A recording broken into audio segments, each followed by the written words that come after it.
Selamat berjumpa kembali di channel Geos Mansaguna. Hari ini, kita akan menyelami sebuah gagasan yang bisa jadi kunci untuk masa depan pendidikan di Indonesia, yaitu pembelajaran mendalam atau deep learning. Ini bukan sekedar metode baru ya, tapi ini sebuah filosofi pendidikan yang dirancang khusus untuk menjawab tantangan zaman kita yang, ya, Anda tahu sendiri, terus berubah. Oke, kita mulai langsung dengan sebuah fakta yang jujur aja cukup menampar. Hasil PISA 2022 itu menunjukkan ternyata kurang dari 1% siswa di Indonesia yang bisa mengerjakan soal-soal rumit yang butuh penalaran tingkat tinggi. Saya ulangi ya, kurang dari 1%. Ini bukan lagi lampu kuning, ini udah sirine darurat untuk pendidikan kita. Angka yang mengkhawatirkan tadi itu langsung membawa kita ke pertanyaan yang paling fundamental. Di dunia yang serba nggak pasti ini, gimana sih cara kita menyiapkan generasi penerus? Bukan cuma membekali mereka dengan setumpuk fakta, tapi dengan kemampuan untuk berpikir kritis, beradaptasi secepat kilat, dan ya, menciptakan solusi-solusi baru. Inilah tantangan terbesar kita bersama. Dan masalahnya itu lebih dalam dari sekedar skor tes loh. Kita ini lagi berpacu dengan waktu.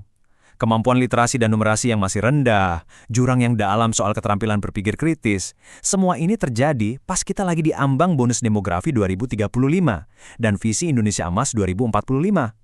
Ini kesempatan emas yang bisa aja hilang kalau kita nggak melakukan perubahan yang fundamental pada cara kita mendidik. Nah, di tengah-tengah urgensi inilah, sebuah konsep bernama pembelajaran mendalam hadir sebagai jawaban. Jangan anggap ini cuma jargon baru ya, anggap aja ini sebuah pendekatan holistik yang memandang siswa sebagai manusia utuh. Yuk, kita bedah bareng-bareng esensinya. Nah, ini dia definisi intinya. Coba deh perhatikan pilihan katanya. Memuliakan, berkesadaran, bermakna, dan menggembirakan. Ini adalah pergeseran besar dari yang tadinya cuma transfer informasi menjadi sebuah proses pembentukan manusia seutuhnya. Caranya? Lewat 4 pilar yang saling menguatkan. Pilar pertama, olah pikir. Ini adalah fondasi intelektual kita. Tujuannya bukan lagi sekedar menghafal, tapi mengasah kemampuan bernalar kritis, menganalisis informasi secara mendalam, dan memecahkan masalah-masalah yang kompleks. Intinya sih, ini tentang mengasah akal budi.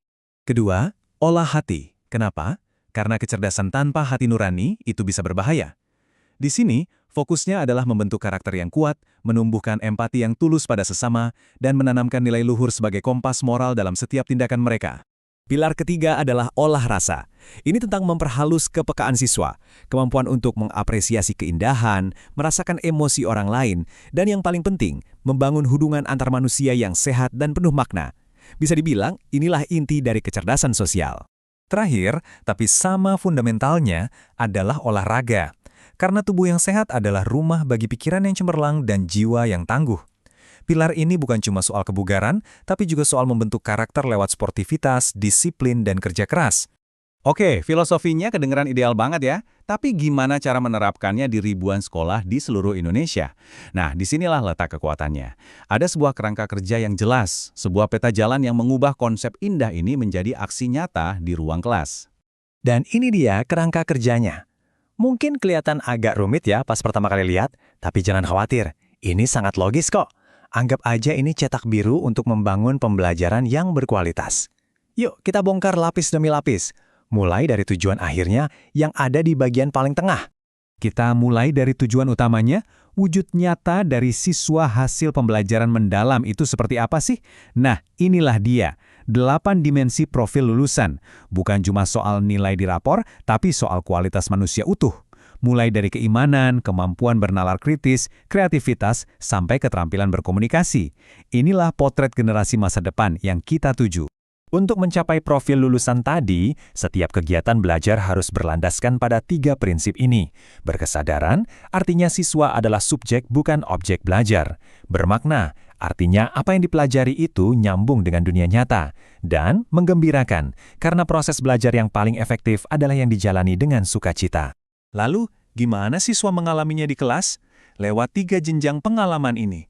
Pertama, mereka memahami konsep dasarnya. Terus, naik tingkat ke mengaplikasikan pengetahuan itu untuk menyelesaikan masalah nyata. Puncaknya adalah merefleksi, di mana mereka mengambil hikmah dan menghubungkan apa yang dipelajari dengan gambaran yang lebih besar lagi. Supaya nggak abstrak, mari kita lihat gimana 3 tahap pengalaman belajar tadi, memahami, mengaplikasi, merefleksi, diterapkan pada topik yang sangat kita kenal. Ini bakal bikin semuanya jadi jauh lebih jelas. Nah, ini contohnya brilian banget. Topiknya fotosintesis. Di tahap memahami, siswa mungkin cuma hafal definisinya.